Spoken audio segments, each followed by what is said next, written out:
muchas lecciones de vida. Por ahí una frase que me encanta que dicen que el éxito se construye de la noche a la mañana en 35 años. ¿Cómo hacías para no tener miedo en ese momento? Porque a veces el miedo paraliza y muchas veces el tren no pasa 2 veces, pasa una vez. El peor enemigo de uno es uno mismo, ¿verdad?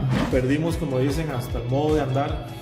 De hecho, no tuvimos dónde vivir durante 6 meses. Nosotros dábamos literalmente una colchoneta en el cajón del carro. Y también grababa cassettes. Yo recuerdo que yo decía, yo necesito grabar cassettes con mi voz porque no quiero que mi hijo se olvide de mi voz. Tenía miedo de ir a Punta Arenas y no tener con qué regresar.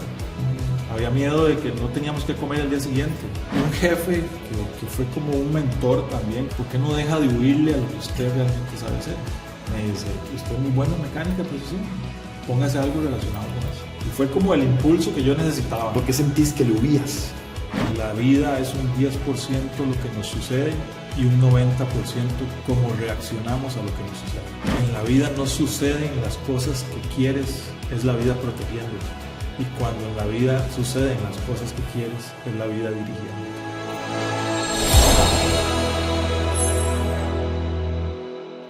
Bueno, bienvenidos a Inspírate Podcast. Hoy tenemos como invitado a Mario Chávez.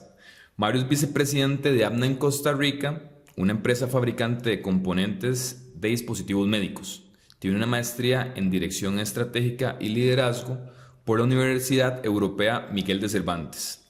Es socio de Pura Vida Escrow and Trust Services.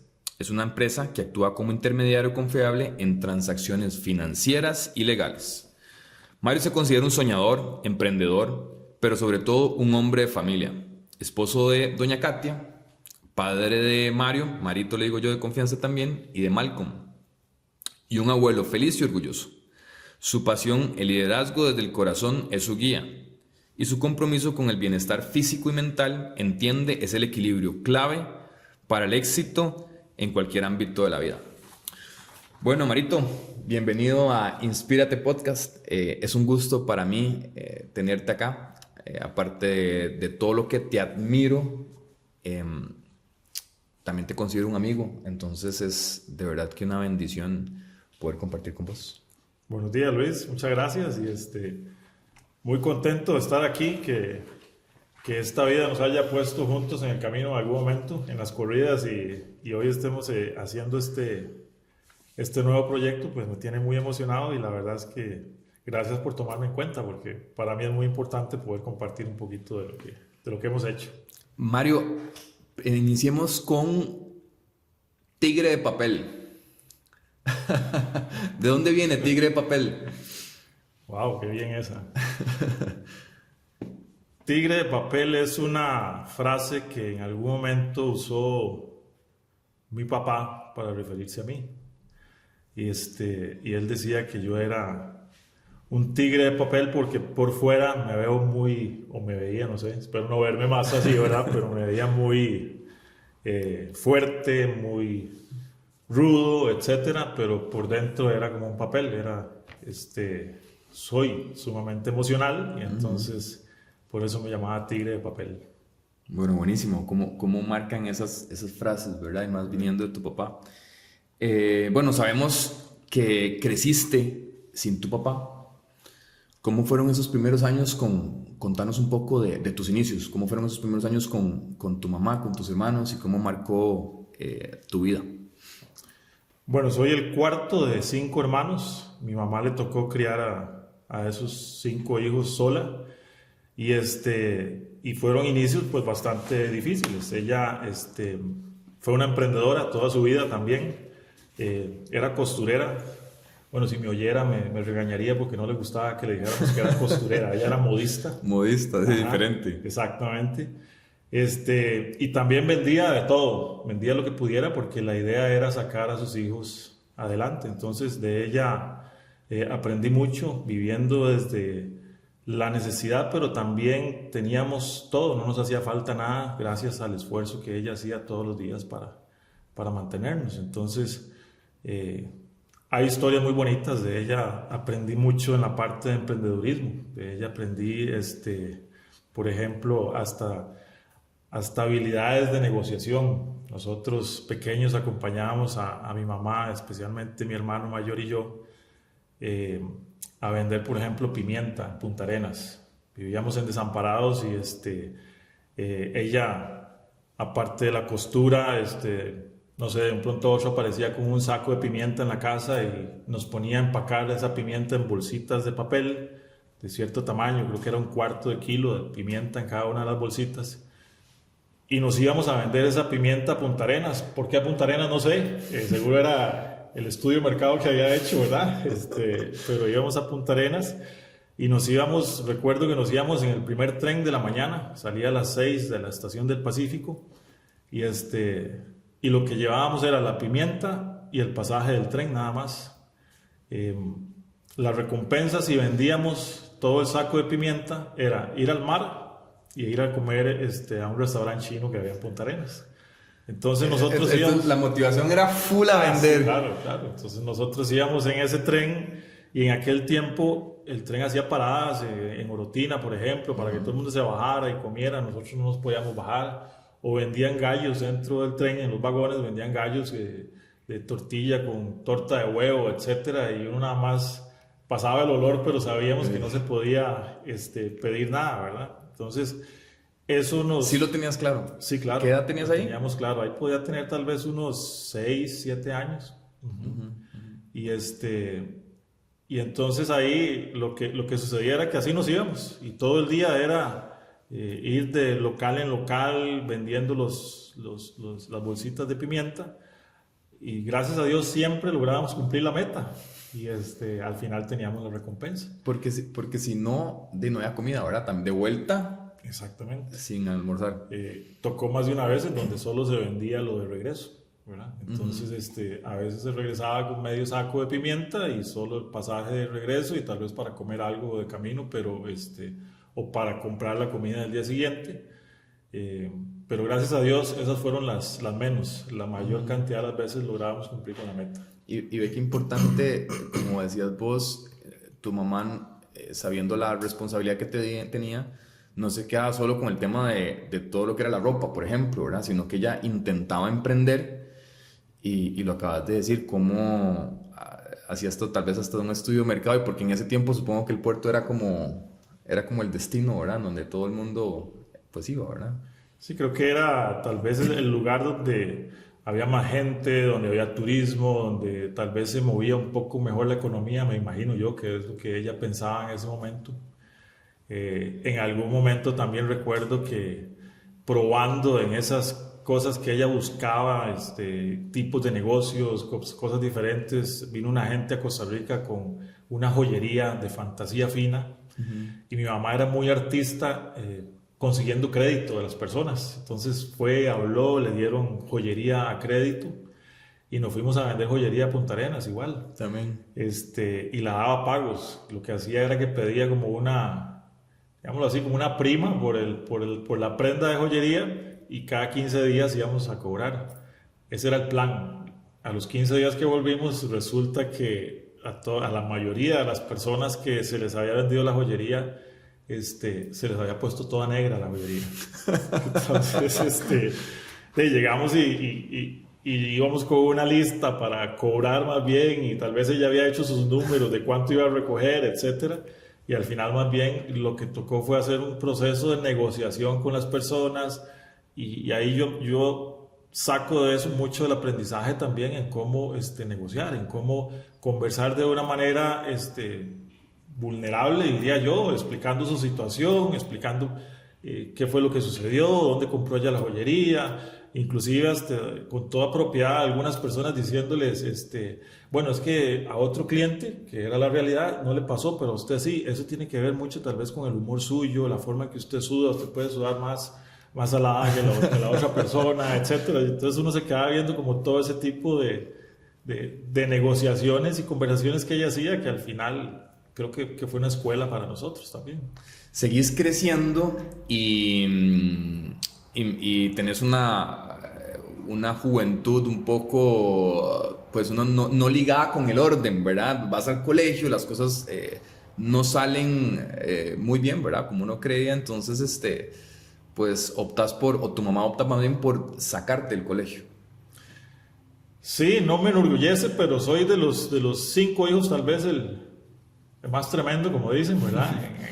En la juventud, y no tenía las amistades correctas, me pasaba escapando de la casa, empecé a tomar a muy temprana edad, etcétera, etcétera. En el colegio tuve complicaciones también, y un día mi mamá decide matricularme en el INA con 15 años.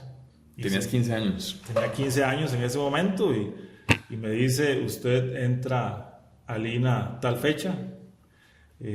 Yo quería estudiar mecánica automotriz porque el papá de mi mamá, mi abuelo, él tenía un taller de mecánica automotriz. Y una vez mi mamá me llevó donde él para que viera el taller, etcétera. Y no teníamos una relación muy cercana con mi abuelo, pero ese día me preguntó, ¿de qué quieres hacer? Entonces yo le dije, me gustaría algún día hacer lo que usted hace. Y ahí fue cuando él me recomendó más bien la mecánica de precisión. Mi mamá se quedó con eso. Y ella hizo las averiguaciones. Buscando siempre la salida para ver cómo te enrumbaba en la vida. Exactamente.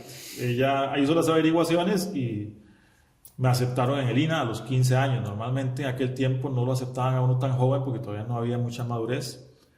Y gracias a Dios que fue así, porque el INA prácticamente terminó de disciplinarme, ¿verdad? En el INA, recuerdo, por ejemplo, al principio, las primeras clases, tuve un profesor que yo tenía 2 semanas y me mandó para la casa y me dijo, váyase porque usted para esto no sirve. Yo llegué a mi casa llorando y frustrado, y mi mamá lo primero que hizo me dice, usted mañana se va para el INA y le va a demostrar a ese profesor que usted sí puede. Y eso fue como una inyección. El apoyo. ¿Verdad? Exacto. Y yo llegué al día siguiente, seguí. Y una anécdota muy interesante de eso es que una vez que ya yo salí del INA a los años, al tiempo, ese profesor me buscó para que pusiéramos un taller juntos. Y ahí fue cuando yo le dije, ajá, ¿se acuerda que yo no servía para esto? ¿Y lo recordaba? Sí, claro. Y tuvimos un taller por un tiempo, no funcionó, pero fue uno de mis tantos emprendimientos. Después del INA te casas muy joven y sos papá muy joven.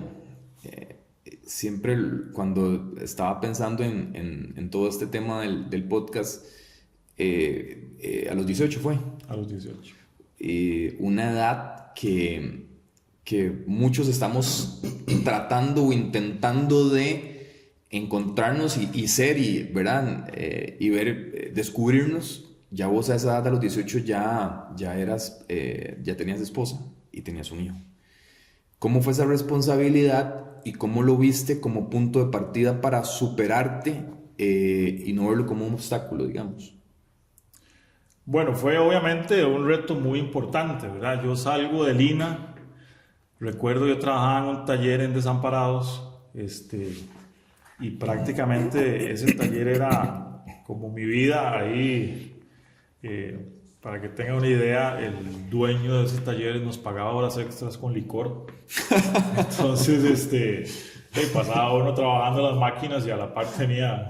Pasabas, pago. pero... Exacto, ¿verdad? A doble turno. Sí, y tenía mi novia en ese momento y de un pronto a otro me dice, estoy embarazada. Doña Katia. Doña Katia. Yo con 18 años.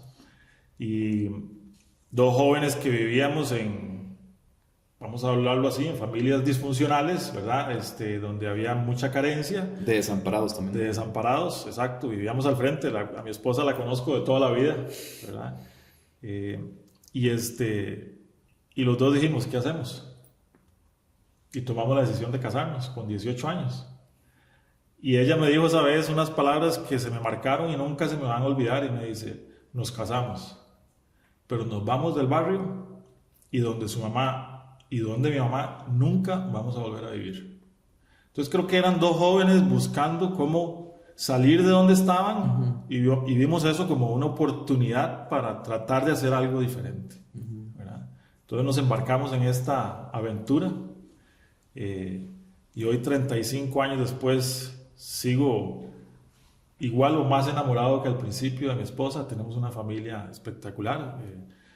Mario Jr., que es el resultado de ese primer embarazo, ¿verdad? Yo lo digo así, es el fundador de nuestra familia. Él tenía un propósito, Él vino a esta vida con un propósito y era que yo encontrara el amor de mi vida y que formáramos una familia como la que tenemos. Entonces, aquí ya me pongo un poquito sentimental, pero a mi hijo mayor tenemos muchísimo que agradecerle, porque él es el que nos dio ese empuje, esas ganas de salir adelante, él es el que nos dio la capacidad de enfrentar muchos problemas, muchos retos y siempre pensando en sacarlo a él adelante en aquel momento. Y muy importante, Mario, no viéndolo como un obstáculo de vida, sino más bien la motivación para seguir adelante y salir adelante, pero no desde la renuncia, ¿verdad? Que muchas veces tendemos a renunciar o dejar de lado, sino más bien desde el crecimiento en familia, ¿verdad? Que también viene ahí en ese momento Malcolm, que tiene 17, ¿verdad? Correcto. Tu hijo menor. ¿Por qué tanta diferencia de edad entre uno y el otro? Bueno, creo que, y aquí me devuelvo un poquito a la parte de Mario también y la decisión de habernos casado, etc. Yo tuve un gran ejemplo de cómo no ser un padre, de cómo yo no quería ser como padre. Y ese ejemplo me ayudó mucho para tomar la decisión en aquel momento. Yo decía, si vamos a tener un hijo, yo no quiero que pase lo mismo que yo pasé. Entonces fue como ese impulso también para hacer las cosas de la mejor manera, entre lo que se podía, ¿verdad? En aquel momento. Y de así pasamos 17 años, como decimos, pulseándola. Mi esposa y yo hemos tenido negocios de todo tipo. En todos nos ha ido mal o bien. Yo creo que no mal, sino que de todos hemos aprendido mucho. Ok, danos ejemplos de algunos de esos negocios. Bueno, he sido DJ, del bar del pueblo. Del bar del pueblo. Recuerdo que en algún momento hice una super negociación con un chaval en un bar y le dije, llegué y le ofrecí los servicios y le decía yo, hagamos lo siguiente, voy a hacer un evento aquí, ¿verdad? Yo soy el DJ y de toda la gente que venga, la entrada es mía y lo que consuman es suyo. Yo me imaginaba que el lugar a reventar, ¿verdad? Solo familia llegó y amigos y todos querían la entrada gratis, entonces no fue tan bueno el negocio, ¿verdad? Terminaron consumiendo ustedes. Exacto, entonces y así varias experiencias. En aquel momento igual siempre trabajando como mecánico de precisión en alguna empresa, salía en las tardes o en las noches a piratear, le llamábamos en aquel tiempo, el Uber de antes, ¿verdad? Piratear, con una cajita de mantequilla Numar amarilla y un bombillito adentro. Eso era como para que lo vieran a uno que andaba de taxista, ¿verdad? ¿Por afuera o por dentro del carro? Por dentro del carro, en el dash, arriba. No. Y también vendieron pan, ¿verdad? Doña Katia afuera ahí del carro tirando el pan. Sí, esa es una de las decisiones, digamos, que en algún momento de nuestras vidas tomamos y que han sido esas decisiones que no son las mejores y se te viene el mundo encima de un día para otro. Yo tenía un trabajo estable en una empresa en Entre Ríos, igual como mecánico de precisión, y de un pronto a otro sale un negocio y los números pintaban bienísimo también, ¿verdad? Entonces era un negocio... Te frotabas las manos y yo decía, claro, aquí estamos. Era un negocio de poner de una panadería, nosotros ser los que repartían el pan casa por casa en diferentes lugares. El porcentaje de ganancia era muy bueno, supuestamente, ¿verdad? Entonces empezamos a hacer números y dijimos, no, hombre, claro que sí. Si yo renuncio al trabajo, con lo que tengo en la asociación, más la liquidación, compramos un carro y con eso empezamos el proyecto, etcétera. Nos movimos y compramos un Toyotica 1000, un carro, un pick-up muy pequeño. Yo recuerdo que manejando ese carro me quedaban las rodillas como aquí por las orejas, porque soy tan grandote que me metía en ese carro pequeño, ¿verdad? En ese momento Mario tenía, no sé, 2, 3 años de edad. Y compramos ese carro financiado. Me acuerdo que valía 250,000 colones el carro. Pudimos pagar 125,000 y los otros 125,000 el señor que nos vendió el carro nos dio 3 meses para poderlo pagarse. Muy bien, cuadramos todo, la panadería, súper bien. Llegamos el primer día a la panadería como a la 1 de la mañana a recoger el pan. Nos vamos, mi esposa, Mario y yo. Mario queda en el asiento del acompañante y mi esposa la que va en el cajón atrás, repartiendo el pan en cada una de las casas que habíamos ya previamente seleccionado o hablado con los dueños como clientes nuestros. Y ella es la que se tiraba literalmente del carro en movimiento y tiraba, no sé, una mano de pan aquí, un baguette por allá, de acuerdo a la lista que teníamos. Y así, ese primer día, recuerdo, nos devolvimos y mi esposa se quedó donde la mamá de ella, Desamparados, con Mario. Yo me fui para la casa de nosotros a alistarme, no recuerdo, algo había que hacer, y llego y cuando voy camino hacia la casa, nosotros vivíamos en un lugar en Purral de Guadalupe, ya en ese momento, en los cuadros de Guadalupe. Cuando yo voy camino a la casa, había un bus que se había varado y se le regó el diésel o el aceite, no sé qué. Y en una curva estaba todo eso ahí en la calle y nada más el carro empieza a dar vueltas y vueltas y pego contra un paredón. Y se despedaza todo el carro enfrente en el primer día del nuevo negocio. Habiendo renunciado al trabajo anterior y y de ahí todo se vino abajo, ¿verdad? Entonces lo primero que yo hago, que siempre acudí a él, fue llamar a mi hermano mayor, que siempre ha estado ahí ayudándome y él fue a ayudarme en ese momento, a calmarme un poco. A mí se me vino el mundo encima, ¿verdad? Ahí como pudimos, lo primordial era no dejar la ruta de pan de lado, porque eso es lo que nos iba a sostener de momento, ¿verdad? Entonces un amigo, recuerdo que me prestó una moto pequeñilla, y entonces era mi esposa sentada en la moto con 2 sacos de pan atrás, ella con uno, yo con 2 sacos de pan, y así íbamos repartiendo en equipo. Mario, regresemos un poco a ese tema, al momento en el que te casas, tenés un hijo y ves como opción irte a Estados Unidos, posiblemente con muchos miedos. No sé qué tan definido tenías un plan para salir adelante, pero lo ves como opción. No sé si ese fue el pick-up que vendiste para poder irte para allá. Contame un poco de la experiencia en Estados Unidos. Sí, bueno, y tal vez cierro ahí con el pan, porque con el pan estuvimos como año y medio, perdimos, como dicen, hasta el modo de andar. De hecho, no tuvimos dónde vivir durante 6 meses. Nosotros andábamos literalmente una colchoneta en el cajón del carro una vez que lo arreglamos. Y lo que hacíamos es que nos quedamos a vivir donde gente que nos dejaba pasar la noche ahí, algunos amigos. Nunca fuimos ni donde mi mamá ni donde mi suegra, que eso fue algo que mi esposa me había dicho desde el principio. Hasta que un día ella me dijo, ya no más, el pan nos tiene fatal, ya no más. Hablé con una clienta, me dice, ella está ocupando una empleada doméstica, ella está dispuesta a darme trabajo y a recibir a Mario conmigo en el trabajo. Y me dice, hagamos algo diferente. Digo, perfecto, vamos. Yo busqué trabajo en un taller, dejamos el pan de lado, ella trabajando como empleada doméstica, yo en ese taller. Así estuvimos un tiempo. Luego ya yo entré a una empresa y compré o vendí el pick-up y cambié por un carro, me acuerdo que era un Datsun 120Y, algo así.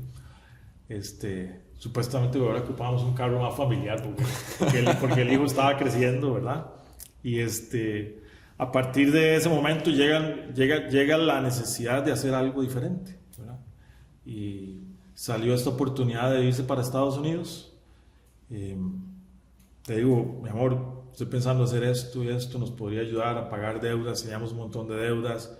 Ella me apoya mientras ella se queda trabajando con esta señora como empleada doméstica. Una familia que le debemos muchísimo en esta vida también. Ellos tenían un hijo o tienen un hijo con síndrome de Down de la edad de Mario. Y entonces fue algo muy bueno, porque el que mi esposa pudiera llevar a Mario ayudó mucho a que su hijo aprendiera muchas cosas. Aprendió a ir al baño porque Mario lo llevaba, porque él veía lo que Mario hacía, etc. Y ella duró casi 8 años trabajando con ellos. Yo me fui para Estados Unidos por primera vez en la vida, sin saber lo que era viajar ni nada. Vendimos el carro que tenía, que también era un carro que le fallaba todo, ¿verdad? Se lo vendió a un amigo. Y recuerdo que mi amigo me lo compró justamente. ¿Se lo vendés para pagar toda la tramitología de la visa, el tiquete, verdad? Se lo vendí en lo que me costaba el tiquete de avión. Y con eso compré el tiquete. Mi amigo va a dejarme al aeropuerto en ese carro y de camino se le va el clutch al carro. Entonces, apenas llegando al aeropuerto me deja él y se le fue el clutch. Entonces, imagínate, le vendí el carro, se lo entregaba ese día. Te fuiste endeudado porque la promesa era arreglarle el carro. Exacto. Y él lo que me dijo es, tranquilo, vaya, yo resuelvo aquí, montes en su avión y después hablamos. Yo volé a Miami, ahí me estaba esperando un primo que ya tenía unas semanas o meses de estar allá en Estados Unidos. Él trabajaba en Carolina del Sur, ¿verdad? Y a partir de ahí empezó esa aventura en Estados Unidos. Llegué, me recogió. Cuando vamos de camino, él me decía, ocupamos papeles para usted, para que pueda trabajar. Y yo estoy como en eso, digo, como papeles. Sí, hay que sacar unos papeles, valen $100, pero yo no traigo plata. Dice, no, tranquilo, yo resuelvo, aquí ando yo, vamos a ir a negociar, y aquí ando una cadena de oro, dice, vamos a ir a negociar. Y obviamente esos papeles usted va y los compra en lugares clandestinos, en lugares que no son... latinos, clandestinos, bravos. Entonces llegamos y entramos a un lugar así bastante intimidante, ¿verdad? Gente que usted ve que a lo que se dedican es a otras cosas que no son normales. Y recuerdo que entramos a un lugar y... Sí, ves todo lo que es la línea de la clandestinidad, de mafia, todo lo que es en películas y todo ese tipo de cosas, tráfico de todo ese tema. Claro, entonces yo voy súper asustado y... ¿Qué edad tenías ahí? Yo ahí tenía 23, 24 años tal vez. Voy súper asustado y él, entramos ahí como una oficinilla, empieza a negociar, bueno, póngase ahí, me sacan una foto y empiezan a imprimir todo y dice, ok, no andamos plata, pero ando esta cadena, que es de oro, una cadena gruesa, ¿verdad? Dorada, chivísima. ¿La andabas vos? Él la andaba. ¿Tu primo? Ajá. Entonces los carajos se quedan viéndola así y dicen, ok, no, está bien, sí. Se la da a otro y el otro se va y cuando regresa, no sé qué prueba le hicieron y resulta que la cadena era de bronce o no sé qué. O sea, eso fue... Yo pensé que hasta ahí llegaba ese día. ¿Y qué te dijeron ellos? En realidad lo que se puso un ambiente muy tenso, que los estábamos engañando, que quién creíamos que éramos para llegar ahí y tratar de engañarlos, que si no sabíamos con quién estaban negociando y que no sé qué. Y mi primo, recuerdo que él sacó sus habilidades también de negociador y les dijo, no, es que a mí también me engañaron y no sé qué, tengo que ir a buscar al que nos hizo esto, denos un chance. Al final él por dicha andaba plata también y logramos pagar y salimos como que también habíamos sido víctimas de alguien más con esa cadena, ¿verdad? Pero ya ahí empezó mi primera experiencia impactante en Estados Unidos y recuerdo que a partir de ahí ya cuando íbamos de vuelta o íbamos hacia Carolina del Sur, que era donde yo iba a vivir con él, de camino él me iba contando, ok, vamos a llegar a vivir en un lugar donde hay 10 personas más de otra nacionalidad, dice, y es complejo, dice, la historia que yo he contado de usted, me dice, para que esté conmigo y poder tener un poco de respeto entre esas personas que viven ahí, es que usted es un exagente del OIJ en Costa Rica, que es como el FBI, y que a usted lo mandaron para Estados Unidos porque allá lo andan buscando para matarlo. Y entonces dice, para que estos carajos sientan que también somos rudos, ¿verdad? Hijo de puña, yo decía, por dentro yo decía, con esta carilla de 23 años, que van a estar creyendo esa historia, pero bueno, ahí llegamos así y para que te des una idea, esa historia permitió que el acomodo en la casa fuera diferente. Era una casa de una sala grande y un cuarto. Pues resulta que a nosotros dos nos dieron el cuarto y todos los demás dormían en la sala. Entonces, más o menos funcionó, ¿verdad? Es parte de esa experiencia y el enfrentarse a un montón de cosas que uno nunca se imaginó, ¿verdad? Estás en un edificio alto, piso 28, y recuerdas a la familia. Solo, ¿verdad?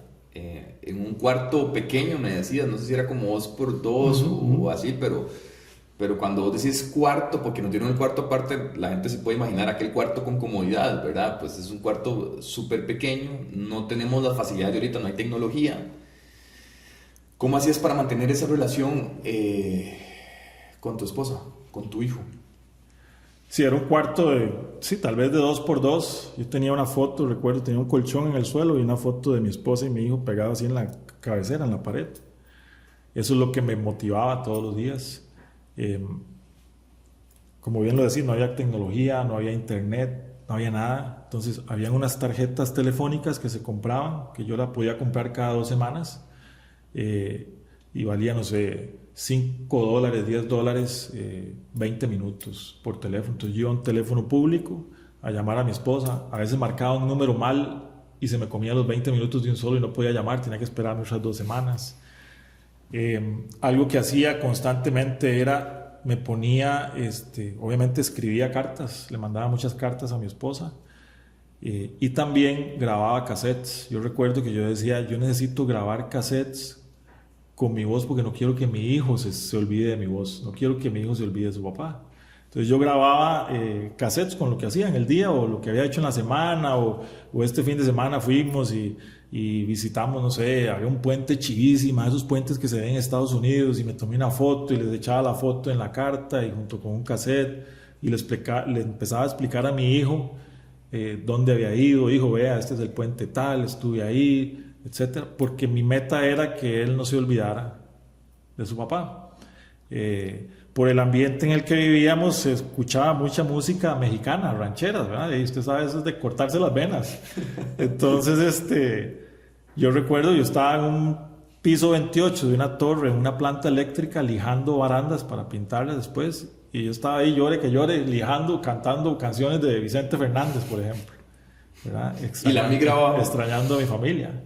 En algún momento sí, estábamos en esa torre, éramos un grupo grande de gente trabajando para una empresa y llegó, obviamente todos éramos, o la gran mayoría éramos ilegales en ese momento, y recuerdo que llegó un día con unos carros de migración. Yo estoy desde arriba viendo en un plantel eléctrico que entran los carros de migración y empieza todo el mundo a gritar, la migra, y todo el mundo empieza a correr y a esconderse.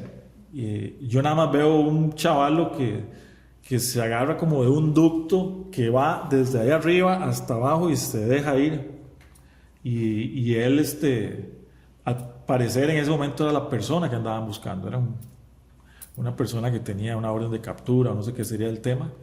Pero sí recuerdo que yo logré meterme en unos ductos dentro de la planta eléctrica. Casi estuve ahí como 3 horas escondido, esperando que todo ese tema pasara, hasta que lograron agarrar al muchacho que andaban buscando y se lo llevaron. Pero sí fue súper, por la cabeza mil cosas, súper estresante, porque yo decía, Dios mío, terminé en la cárcel en un país que no conozco, mi hijo, mi esposa, ¿qué va a pasar, verdad? Pero gracias a Dios, ¿Cuánto estuviste ahí?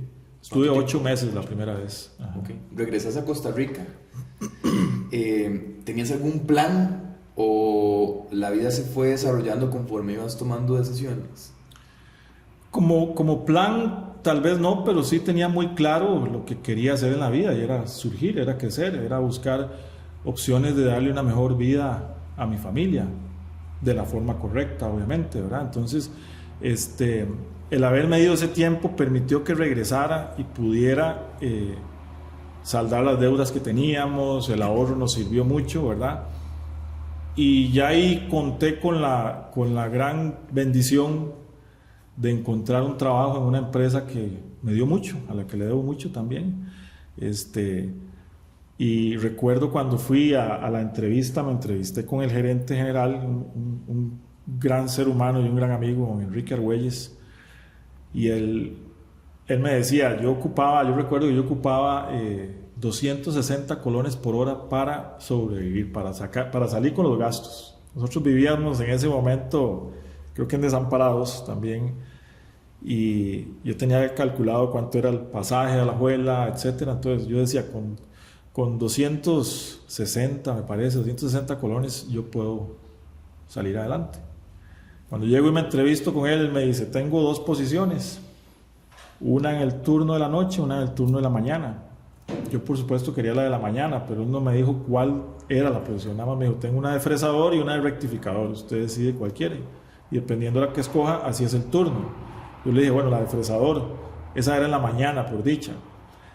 Y yo decía en la mañana porque en la mañana hay más visibilidad.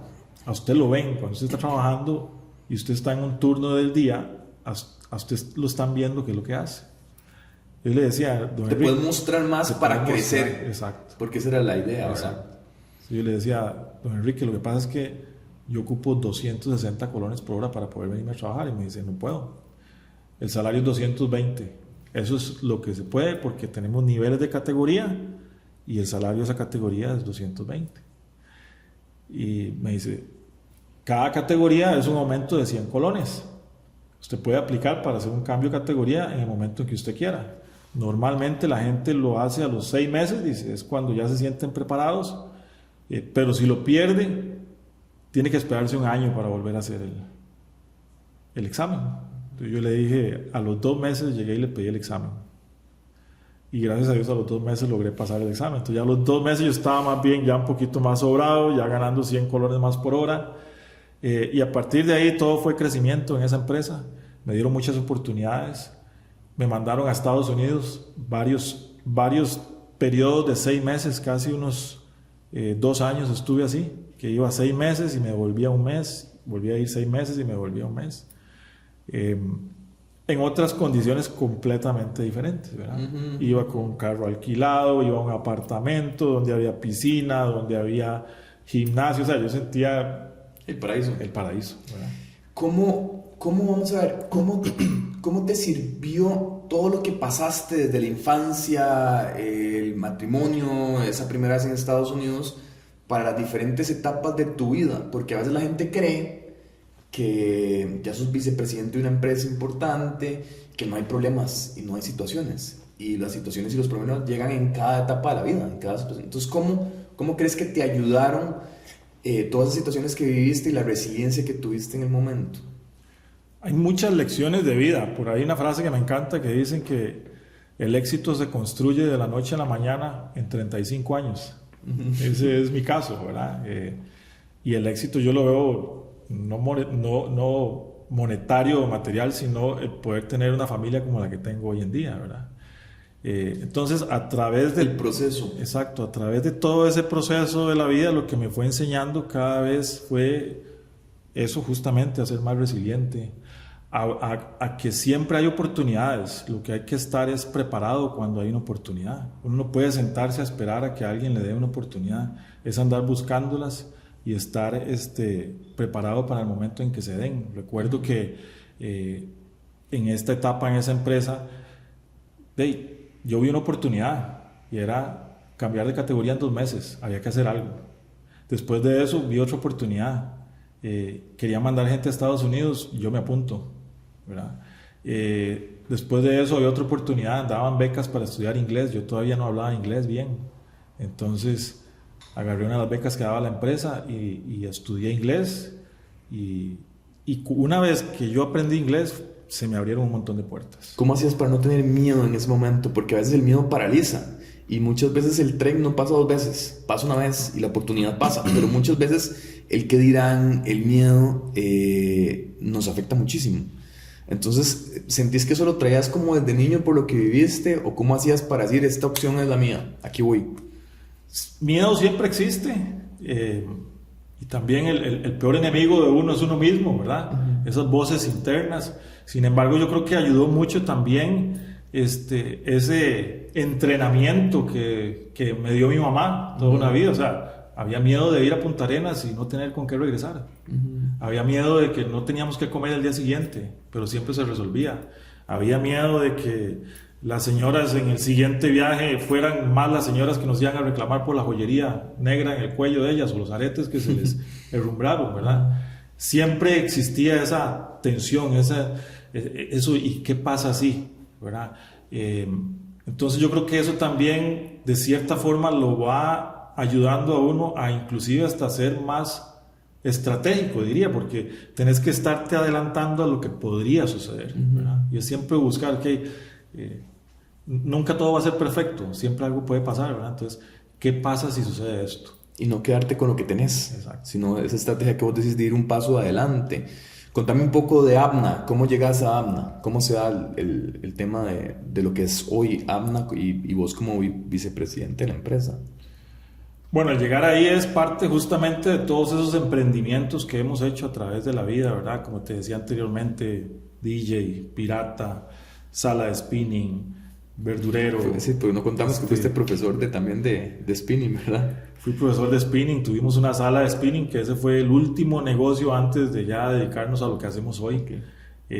Recuerdo que el spinning estaba en su boom en Costa Rica y en Alajuela no había spinning y nos habíamos ido a vivir a Alajuela. Entonces hablo con mi esposa y le digo, mi amor, esta es la oportunidad. Y había un lugar donde daban un curso para hacerse instructor de spinning. Mi esposa y yo fuimos, sacamos el curso, invertimos en una salita de spinning, yo trabajando en una empresa americana también, mientras teníamos la sala de spinning. Y recuerdo que yo iba a dar las clases, yo daba una clase en las noches, a las 6 de la tarde, 7 de la noche. Y teníamos varios instructores que daban clases. Resulta que como todo negocio, ¿verdad? Cuando hay algo bueno, todo el mundo pone negocios por todo lado. Entonces, en 2 momentos en Alajuela habían 10 salas de spinning, entonces se llevaban los instructores, etc. Yo quedé sin instructores de un pronto a otro, y a mí me tocaba dar la clase de 6, 7 y 8 de la noche todos los días, ¿verdad? En cuestión de 2 meses estaba, pero en el hueso, ¿verdad? Y en algún momento un jefe que fue como un mentor también que tuve, un señor, se llamaba Mike Kazmierczak, era un polaco.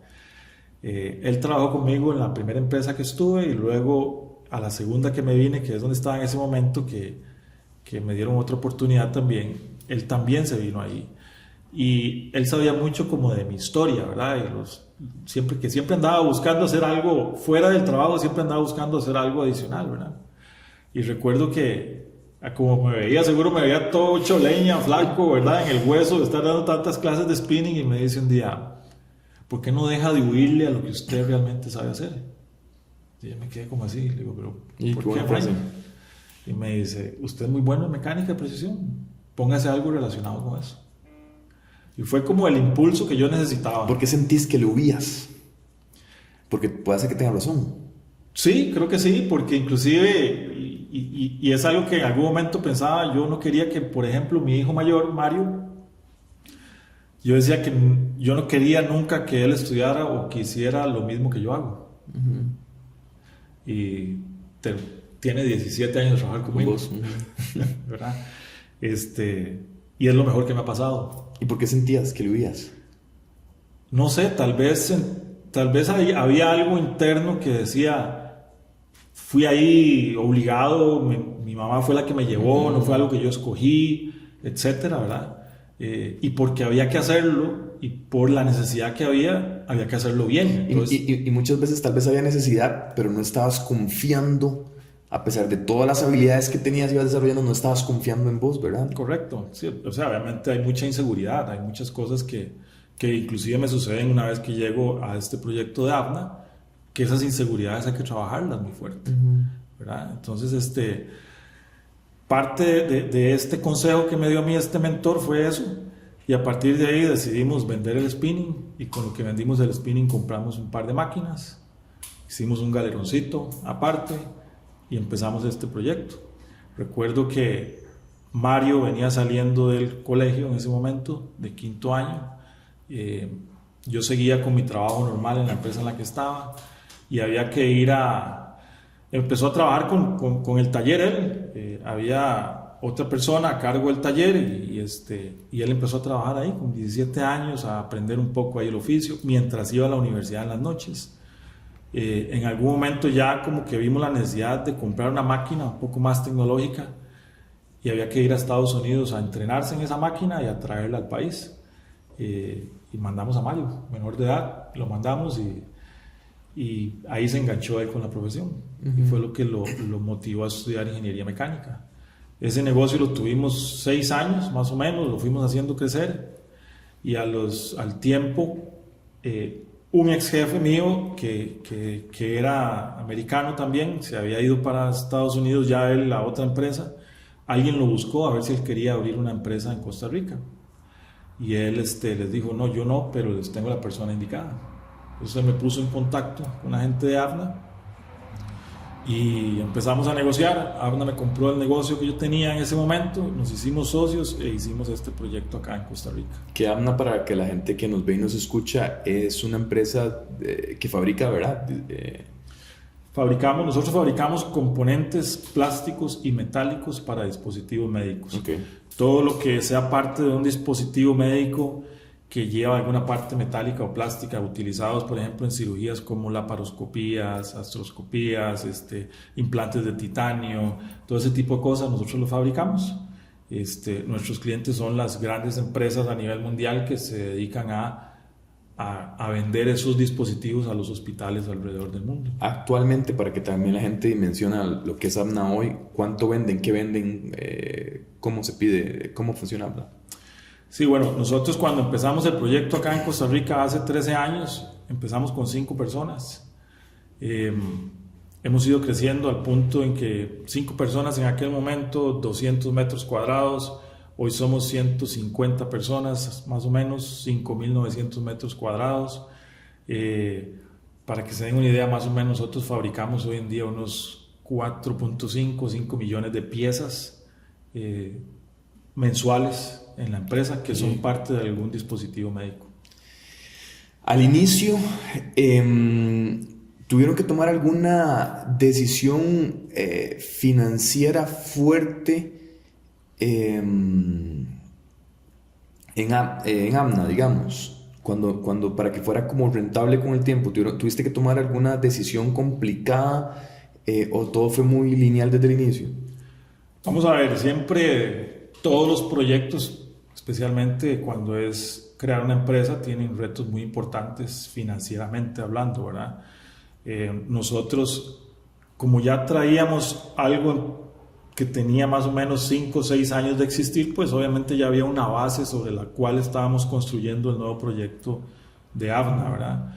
Y por supuesto, desde el día 1 lo que hemos hecho ha sido planificar muy bien las inversiones. Siempre hemos trabajado con presupuestos, siempre hemos trabajado con algún tipo de plan estratégico que obviamente hace 13 años, 14 años el presupuesto o el plan estratégico era muy diferente a lo que hacemos hoy en día, ¿verdad? Era algo muy empírico, algo muy desde la mente, con mucho cuidado a la hora de hacer alguna inversión, etc.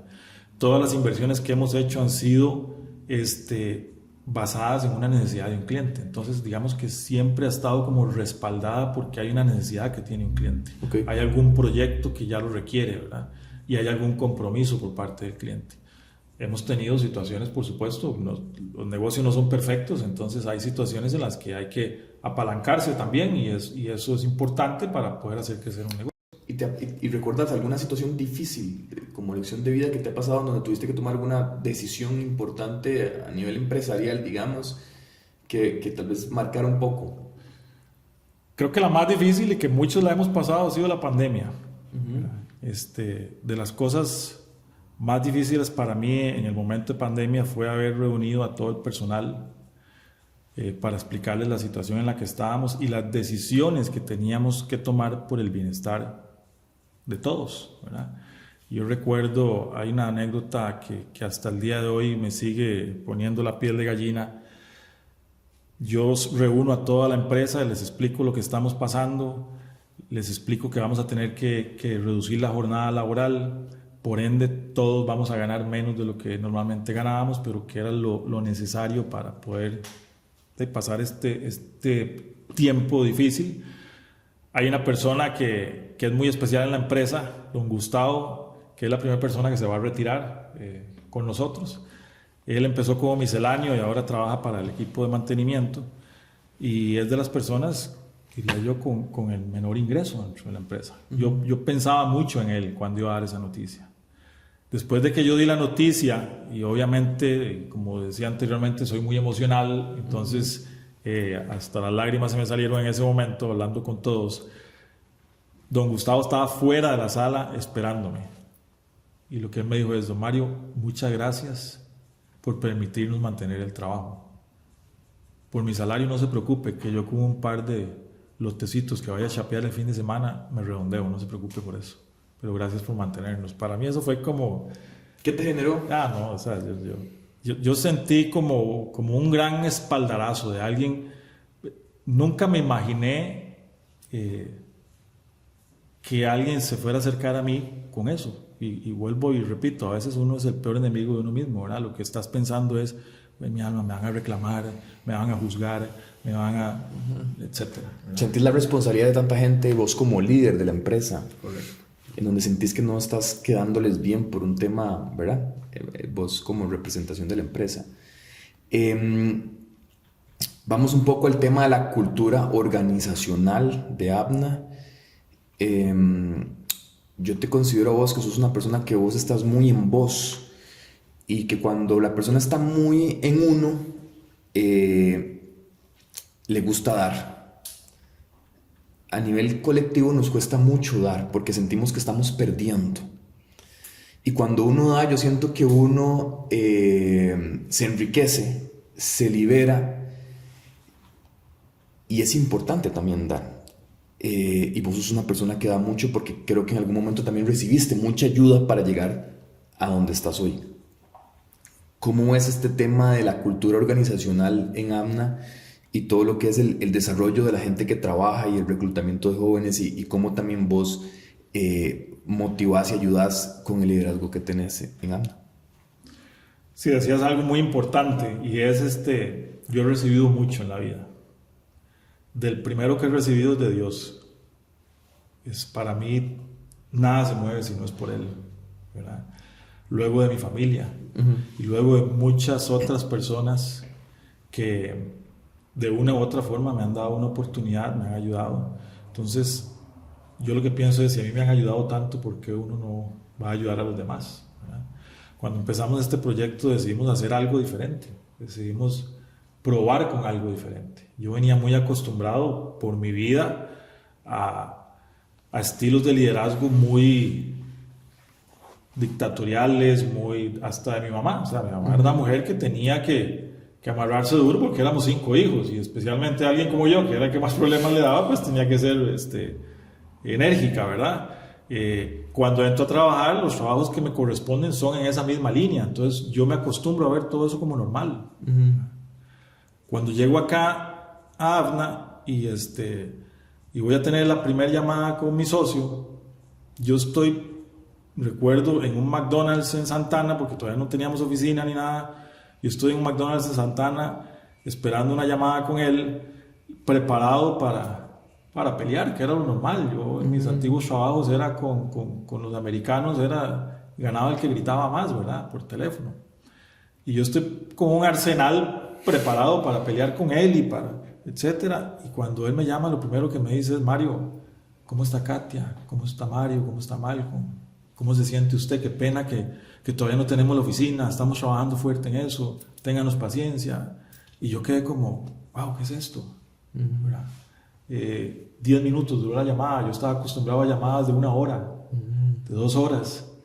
Y cuando termina la llamada yo dije: aquí hay gato encerrado, esto no me huele bien, ¿verdad? Al tiempo me fui dando cuenta de que lo que él estaba logrando en mí era un compromiso gigantesco. Entonces yo decía: ¿cómo voy a quedarle yo mal a alguien que me trata tan bien? Entonces cuando ya tocó el momento de empezar a hacer las contrataciones iniciales y todo, la meta que nos pusimos fue hacer un lugar diferente, hacer un lugar donde la gente se sienta a gusto de venir a trabajar, hacer un lugar donde cada persona sea importante sin importar la posición que tiene. Y ahí empiezo con una filosofía de liderazgo desde el corazón. Ser vulnerable, ser quien soy. Me encantó esta transición en mi vida porque me permitió realmente quitar el tigre y quedar de papel. ¿Me explico? Me permitió sacar ese yo que estaba guardado por muchísimos años ahí, que fue parte de un proceso también de coaching que tuve, y empezar a crear una cultura organizacional muy diferente. Desde el corazón, desde la vulnerabilidad, desde la importancia del ser humano, desde la importancia de la familia, de las personas.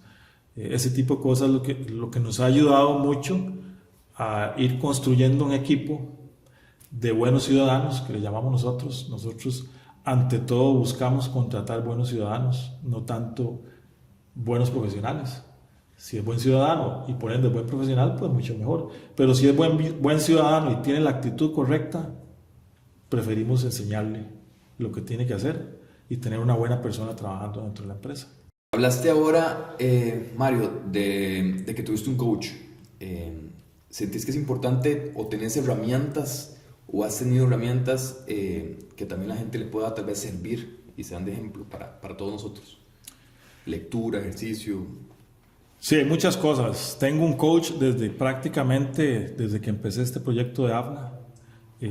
Han sido diferentes en el tiempo, a los cuales les debo muchísimo también.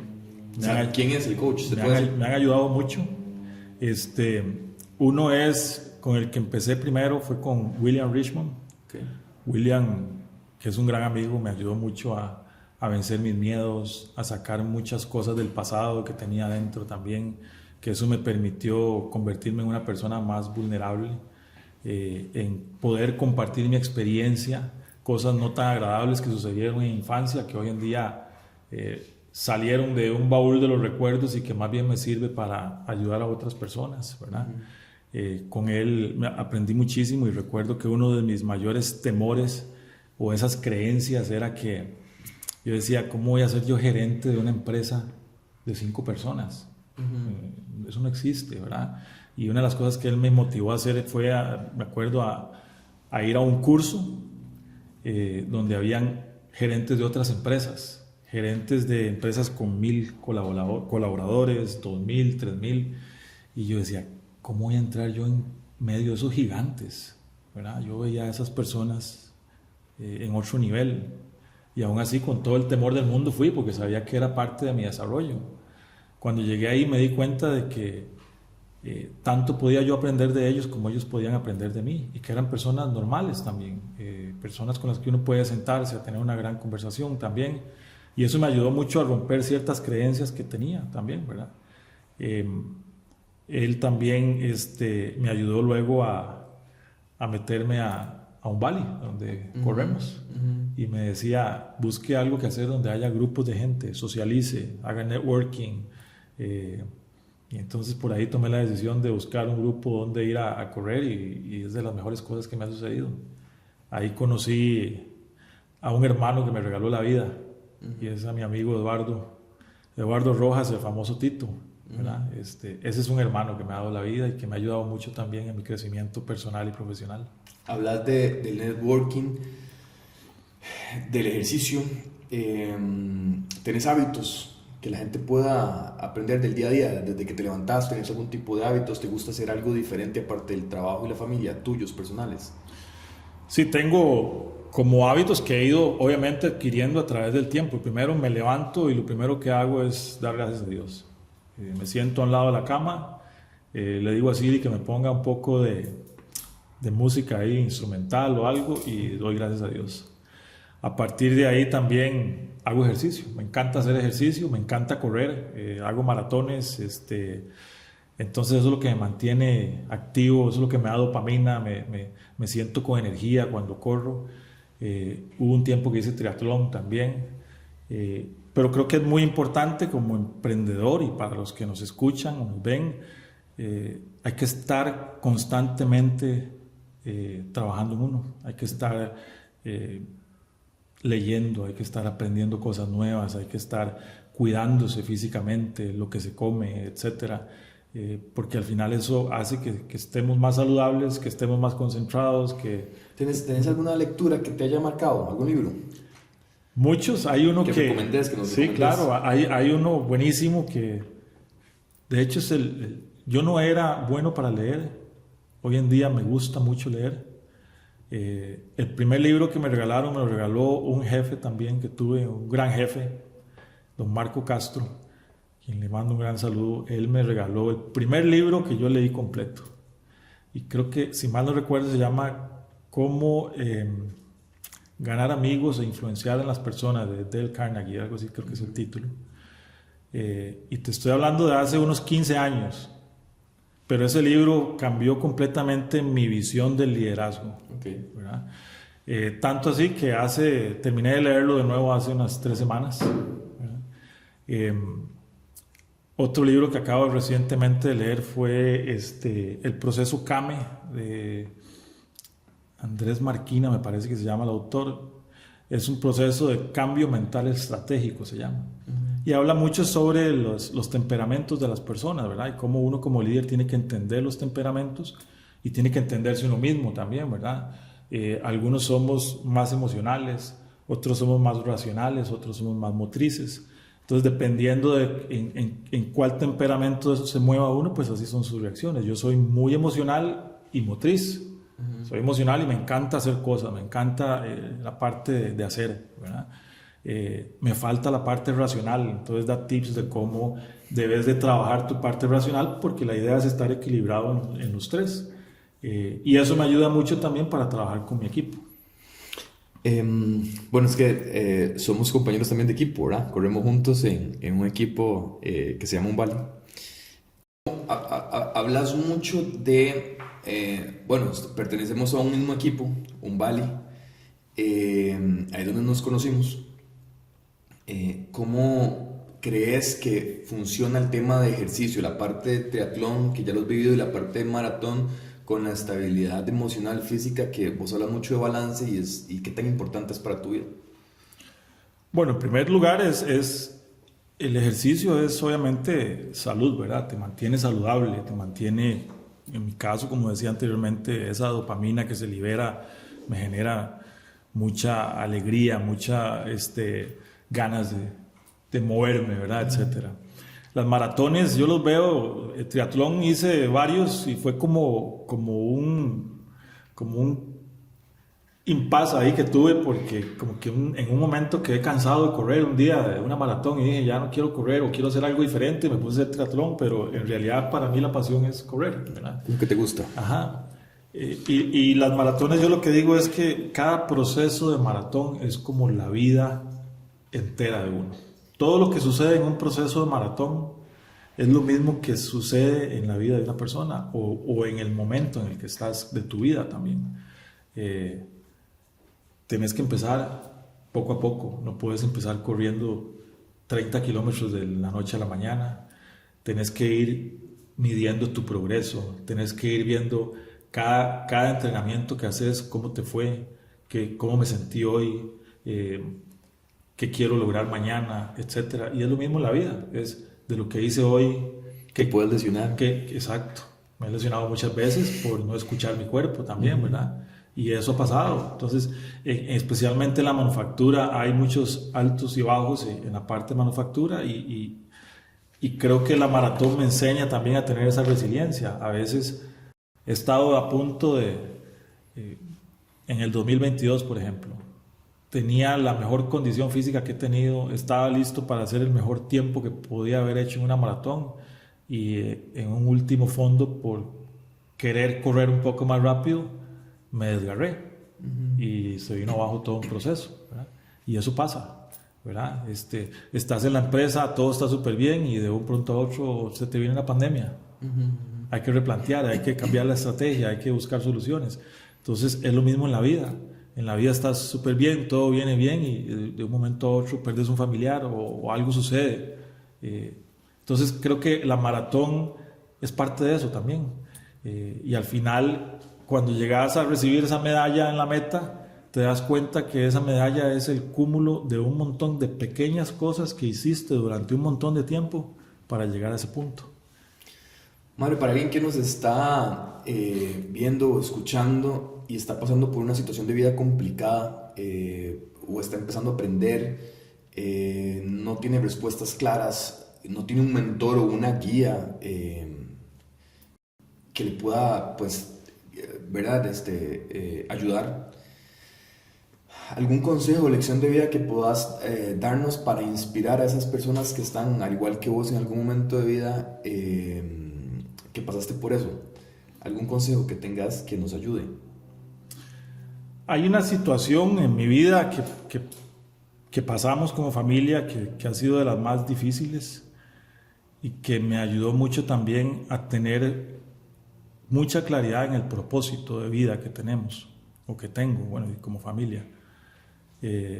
Hace más o menos unos 9 años yo estoy en la oficina sentado, 8 años, y recibo una llamada de mi esposa llorando. Para que mi esposa me llame llorando, algo está sucediendo. Si a mí me da una gripe, yo lloro. ¿Verdad? Los hombres, si nos da gripe, caemos en cama, ¿verdad? Pero ella me llama llorando con un gran dolor en la espalda. Y yo me asusto todo, me vengo para la casa y encuentro a mi esposa en la cama que no puede moverse, con un gran dolor de espalda. Nos vamos para emergencias. Cuando llegamos a emergencias, de esas cosas buenas que suceden en la vida, de haber tomado la decisión de meterme a un club de corredores, ahí yo conocí a un doctor impresionante, el doctor don Iván Cafarela. Cuando llego a emergencias, el doctor Iván Cafarela está ese día en emergencias. Y me ve entrar y me dice: Marito, ¿qué pasó? No sé qué, ya yo le explico, pasa esto con mi esposa, venga, vamos a ver.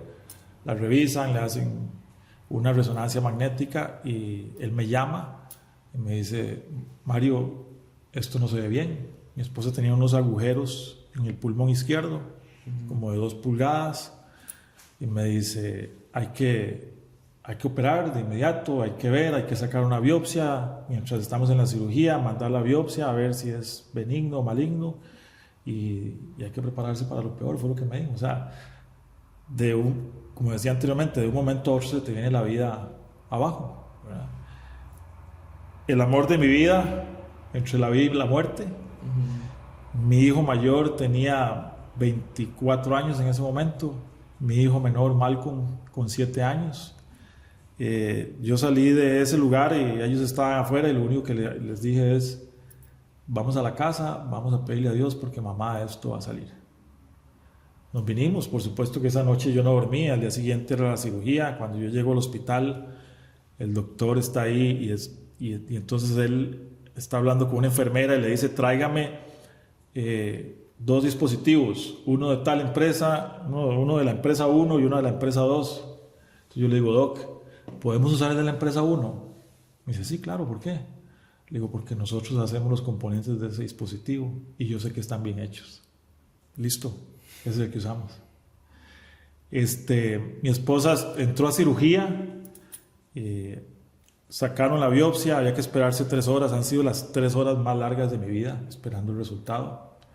Gracias a Dios el resultado era benigno, parece que era algo congénito. Tuvieron que removerle las 3/4 partes del pulmón izquierdo a ella y salió bien de la cirugía. El propósito de nuestra empresa y el mío personal y de mi familia es impactar la mayor cantidad de vidas posibles.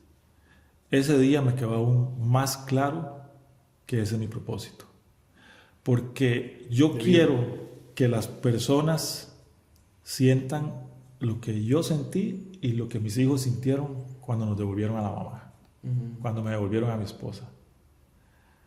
Lo que nosotros hacemos hoy en día, todos esos componentes, son lo que genera que muchas familias sientan lo que nosotros sentimos.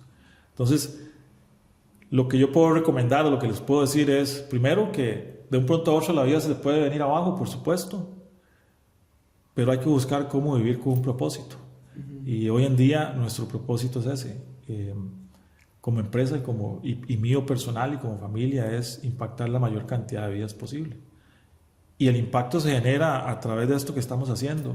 El impacto se genera saludando a una persona todos los días, llamándola por su nombre. El impacto se genera haciendo las piezas que hacemos con calidad, con eficiencia, de la mejor manera, porque van a ser usadas en alguien que puede ser un familiar nuestro. Entonces, el impacto se puede generar de muchísimas formas.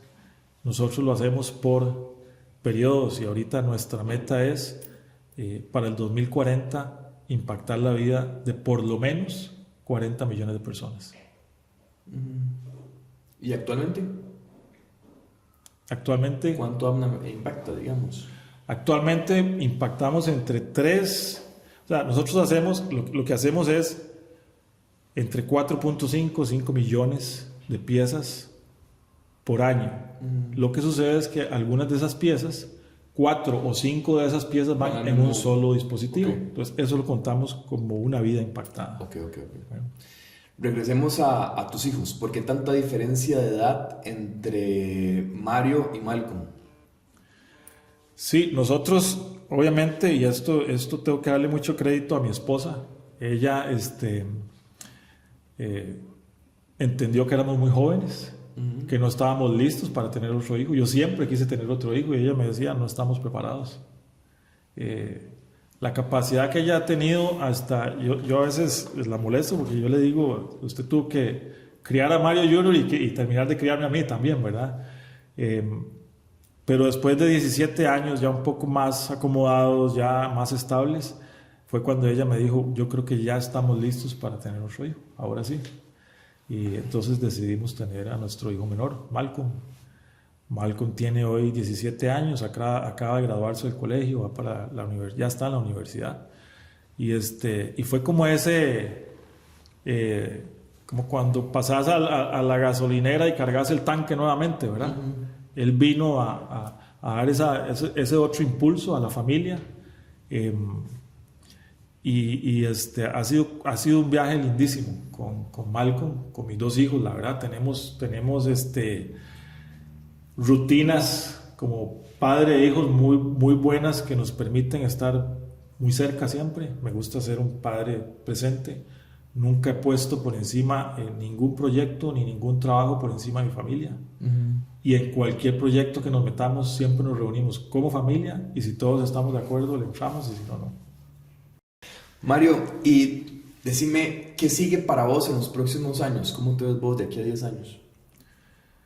De aquí a 10 años, pues obviamente haciendo crecer más la empresa, generando más oportunidades, diría yo, de empleo en el país, haciendo crecer el país. No me veo retirado todavía en 10 años, tal vez me veo con un rol un poco más estratégico dentro de la organización, que de cierta forma lo he venido asumiendo. Y me veo también mucho desde la parte que ya lo hago actualmente con algunas empresas como de mentorías, de coaching, de compartir un poco de esa experiencia a través de los años como emprendedor, que me gusta, me encanta compartir lo que he aprendido, lo que he hecho y si de alguna forma puedo ayudarle a otros para que hagan crecer sus negocios o su vida profesional, etcétera, pues es lo que me gustaría continuar haciendo. Para ir terminando, Mario, ¿alguna frase, algo que se te venga a la cabeza ahorita después de todo lo compartido que puedas, bueno, aparte de todo lo que ya nos has compartido e impactado, que puedas inspirar a las personas que nos están viendo? ¿Alguna frase, algún consejo, algo que te marque ahí, que quieras compartir? Hay varias frases que me encantan. Una de ellas es una que leí en un libro también de Patrick Lencioni, que dice, la vida es un 10% lo que nos sucede y un 90% cómo reaccionamos a lo que nos sucede. Ahí está la clave, la actitud. Y también hay otra que me encanta también de un empresario mexicano apellido Cohen, que dice que cuando en la vida no suceden las cosas que quieres, es la vida protegiéndote. Y cuando en la vida suceden las cosas que quieres, es la vida dirigiéndote. Buenísimo. Bueno, Mario, para ir cerrando te tengo un detalle que no lo esperabas, y es una carta de tu esposa para vos. Entonces te la voy a leer. Y dice: Don Mario, hola mi amor. Aquí estoy como en los viejos tiempos, escribiéndole una carta. Primero que nada, de parte de nuestra familia, quiero decirte lo orgullosos que estamos de usted. Eres un ser humano increíble. Nos has enseñado con el ejemplo los valores que te caracterizan. Integridad, amor incondicional y también el de priorizar a la familia. Cada logro alcanzado no es solo un reflejo de su talento y dedicación, sino también de la pasión con la que enfrentas cada desafío. Quiero que sepas que no hay día en que no me sienta profundamente agradecida por la familia que hemos construido juntos. Han sido ya casi 35 años de una historia de amor llena de desafíos, retos superados, risas, sueños cumplidos y de un amor que solo se ha hecho más fuerte con el tiempo. Juntos hemos creado 2 hijos maravillosos, Tata y Malcolm. Han sido el regalo más hermoso que Dios nos pudo dar y, como usted dice, la cereza en este pastel, con la llegada de nuestra nieta Cata. Don Mario, mi gigantón bello, quiero que sepas que eres el amor de mi vida, mi compañero de vida, al que siempre pedía en mis oraciones al famoso San Antonio. Pido a Dios cada día nos permita caminar juntos hasta el último día de nuestras vidas. Ojalá hasta la colina donde esté un banquito, sentarnos ahí y quedarnos dormidos hasta la eternidad. Mi amor, usted es mi compañero, mi refugio, y gracias por elegirme para ser su compañera de aventuras y batallas. Te amo con todas las fuerzas de mi ser, tu esposa. Aquí está el detallito. ¿Qué le querés decir a tu esposa, a tu familia? Wow.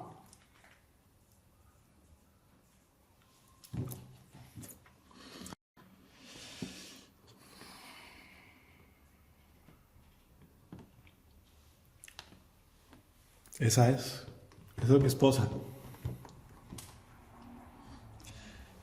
Y esta foto, que tal vez no la ven todos, pero es una foto que tiene un gran significado.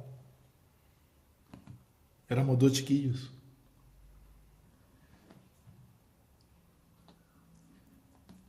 Y Dios tenía la mujer perfecta para mí.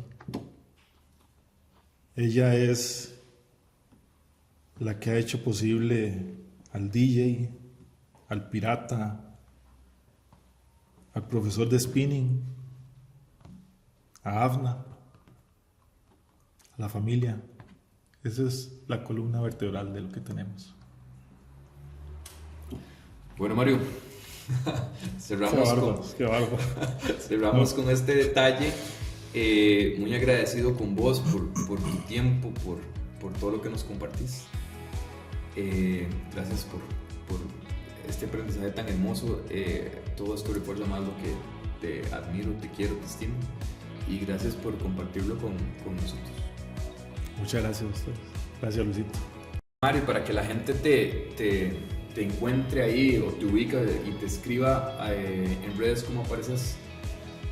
Bueno, creo que en Instagram es como Mario Chávez 236 y en LinkedIn me parece que es Mario Chávez.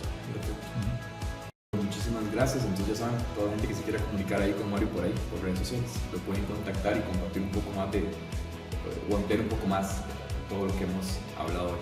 Es importante que lo compartan si les gustó la historia, si les gustó el capítulo, este episodio, que lo recomienden, que lo posteen, que se suscriban a la página de YouTube, que nos sigan también en redes sociales, que prendan ahí la campanita de las notificaciones y estén con nosotros en este camino que es Inspírate Podcast.